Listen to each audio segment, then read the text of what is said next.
शुभ अस्तित्व, एक नए युग के अस्तित्व के साथ। भोपाल की ईदगाह मस्जिद एक बार फिर चर्चा में आ गई है जब उसकी पार्किंग एरिया में मोबाइल टावर लगाने की तैयारी शुरू हुई। वक्फ बोर्ड की तरफ से टेंडर जारी होने के बाद टेलीकॉम कंपनी भारती एयरटेल द्वारा मौके पर काम शुरू कराया गया था। जैसे इस मामले की जानकारी AIMIM के प्रदेश अध्यक्ष मोहसिन अली खान को मिली, वे तुरंत मौके पर पहुंचकर पूरे मामले का कड़ा विरोध किया। उन्होंने साफ शब्दों में कहा कि यह जमीन वक्फ की अमानत है और इसका किसी भी तरह का इस्तेमाल बर्दाश्त नहीं किया जाएगा। मौके पर पुलिस प्रशासन भी मौजूद था और कोशिश कर रहा था कि काम जारी रहे, लेकिन मोहसिन अली खान अपने फैसले पर अड़िग रहे।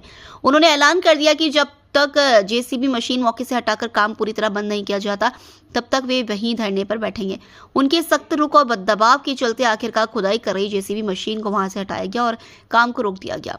इस दौरान मोहसिन अली खान ने कहा कि वक्फ की जमीन, चाहे वह मदरसा हो, मस्जिद, खानकाह या कब्रिस्तान, उसकी 1 इंच जमीन भी किसी को नहीं लेने दी जाएगी।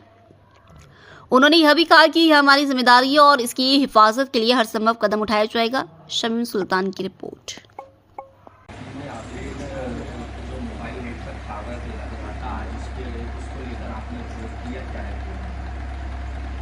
देखिए, ईदगाह की जो मस्जिद है और ईदगाह का जो पूरा कैंपस है वो ईद की नमाज पढ़ने के लिए दिया जाता है, ना कि उद्योगपतियों को वहाँ पे व्यापार करने के लिए दिया जाता है या उसकी सर्विस देने के लिए दिया जाता है। हमारा विरोध इस बात का है कि वाकिफ की मंशा ये है कि ईदगाह की नमाज हो और ईद की नमाज पढ़ने के लिए जो साल में 2 बार ईद और बकरीद में आते हैं, वो लोगों की अगर पार्किंग की व्यवस्था के लिए एक जमीन अलॉट की गई है तो सिर्फ वो उसी के लिए अलॉट की जाए। ये प्राइमरी फेशिया वक्फ एक्ट के हिसाब से वाकिफ की मंशा के हिसाब से ही वक्फ का यूज होना चाहिए।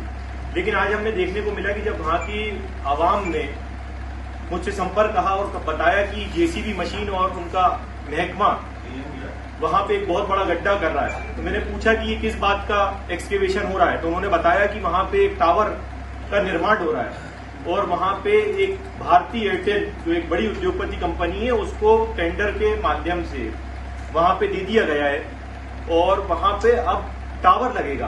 इसका मैंने विरोध कराया, वहां पे जो कार्य चल रहा था उस कार्य को बंद कराया, JCB को कैंपस से बाहर कराया और मैं शासन और प्रशासन से भी ये बात की अपील करता हूं कि इस चीज के ऊपर बहुत बारीकी से संज्ञान लें, क्योंकि आज हम जिस तरीके से देखते हैं कि पूरे हिंदुस्तान के अंदर जब मस्जिद की बात आती है और अगर हमारे नमाजी लोग कहीं अगर रोड के ऊपर नमाज अदा करते हैं तो शासन और प्रशासन को इस बात की बड़ी तकलीफ होती है, लेकिन वही इबादत गाहें, हमारी मस्जिद, हमारी खानकाहें, कब्रिस्तान और हमारे मदारिसों के ऊपर आज जब इंक्रोचमेंट होता है तो शासन और प्रशासन खड़े होकर उसके ऊपर इंक्रोचमेंट। तो सर, आपको ये नहीं लगता कि प्रशासन तो एक अलग मैटर होगा, सबसे पहले हमें वक्फ बोर्ड से बात करना चाहिए?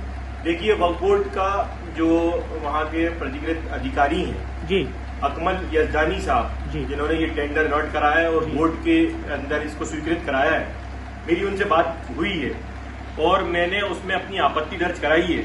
आज ट्रिब्यूनल बंद था, इस मामले को लेकर मैं ट्रिब्यूनल में जाऊंगा और इसकी लड़ाई को पूरी ताकत से लड़ूंगा और 1 इंच भी जमीन वक्फ बोर्ड की और हो शाही औकाफ की, इसको जाया नहीं होने दूंगा। अच्छा, इसमें वक्फ बोर्ड का क्या कहना है? देखिए, वक्फ बोर्ड का इसके अंदर ये कहना है कि इसको टेंडर अलॉटमेंट कराया था, वाकिफ की मंशा उसके अंदर पार्किंग की थी, लेकिन कुछ उलमा हजरात से उन्होंने इस बात का मशवरा किया और उनके मशवरे के बाद उन्होंने वहां पे एयरटेल कंपनी को टेंडर अलॉटमेंट कर दिया। लेकिन इसकी पुष्टि अभी तक नहीं हो पाई है कि वो कौन उलमा हजरात हैं जिन्होंने वाकिफ की मंशा के खिलाफ इस टेंडर का अलॉटमेंट कराया है। तो अब क्या आप कोर्ट में चैलेंज करेंगे इसको? ट्रिब्यूनल जाऊंगा मैं, मतलब। ठीक है सर, थैंक यू। बिल्कुल सही है। वो पार्किंग जो है, जब नमाजी नमाज पढ़ने आएंगे तो वहाँ पर पार्किंग के लिए है, उसको किसी भी तरह के व्यवसायिक काम के लिए या घरेलू काम के लिए इस्तेमाल करना ठीक नहीं है। अच्छा, वो ज़मीन जो है वक्फ की हुई है और वक्फ करने वाले ने इसी मकसद के लिए दी है, इसलिए उसको किसी दूसरे मकसद में यूज़ करना मुनासिब है। जैसे कि भारत के अंदर माहौल बना दिया गया, इसे फुरका परस्ती है। ये भाजपा खासतौर से नरेंद्र मोदी को इसीलिए प्रधानमंत्री बनाया क्योंकि गुजरात के अंदर उसके ऊपर काफ़ी ब्लेम्स थे, उसके ऊपर 2000 मुसलमानों को जिंदा जलाने का इल्ज़ाम भी था। तो वो बहुत लोगों को ये दिखाने के लिए कि नहीं, ये बड़ा हिंदुओं का बड़ा हितैषी है, तो इसलिए इन्होंने मोदी को आगे बढ़ाया। वही उसने कहा भी था कि मैं तो गुजरात एजेंडे के ऊपर काम कर रहा हूं। 1 मिनट, गुजरात एजेंडे पे काम करना जो है ये ठीक नहीं है। और फिरका परस्ती बढ़ाना, चाहे वो मोदी हो या आरएसओ से कोई हो, इस देश की जनता कभी भी फाइनली नहीं करेगी। अभी उन्होंने जो कहा था कि हम 15 लाख दे देंगे या विकास करेंगे, तो इस बुनियाद